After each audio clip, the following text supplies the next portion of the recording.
Hapo sawa.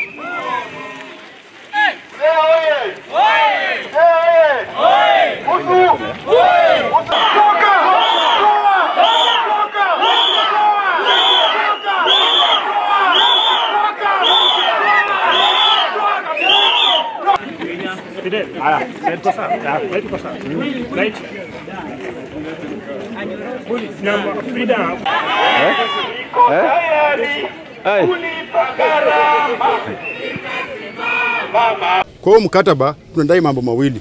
Kwanza ni nyongeza ya mshahara upande wa basic salary.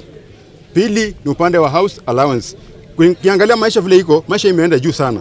So tunataka serikali iweze kufanya makubaliano, iweze kutia sahihi haraka iwezekanavyo. Pili, tuko hapa sababu ya ile malimbikizi ama arrears za 2021-2025 CB ambayo ilikuwa negotiated ikakuwa signed na wakaongeza mshahara kidogo. So tuko hapa tunataka hiyo arrears zilipwe miezi 15 vile tulikuwa tumeelewana na serikali. So serikali kiendelea kudelay na masuala ya wafanyikazi, tuendelea kukua hapa na kazi zote tasimama. Ni kwa sababu tumesomesha, tunataka strike iendelee na tutagoma. Nimeona waziri wa elimu ameandika barua ya kusema kwamba pesa ya kumaliza huu mgomo imetoka. Ningependa kusisitiza kwamba sisi hatutarudi kazini mpaka hiyo pesa tuone imeingia wapi kwa mfuko.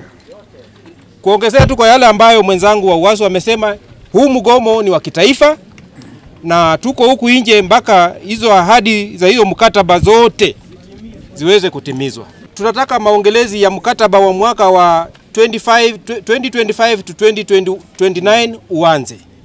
Na pia katika ile mkataba wa 2017-2021 yapo maneno ambayo hatukuwahi yatimiza, ambayo koti iliamua kwamba wafanyikazi waweze kulipwa pesa fulani.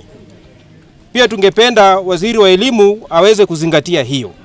Na mkataba ambao tulikuwa nao ni kwamba tulipatiwa nyongeza kwa fedha zetu za mshahara, na tukakuwa na malimbikizi ambao walikuwa wamesema watatupatia miezi 18. Na wakati huo mwaka uliopita waliweza tu kutupatia malimbikizi ya miezi 3. Na tukakubaliana na serikali kwamba mwaka huu ilipofika mwezi wa 6 tulikuwa tupatiwa malimbikizi ya miezi 6.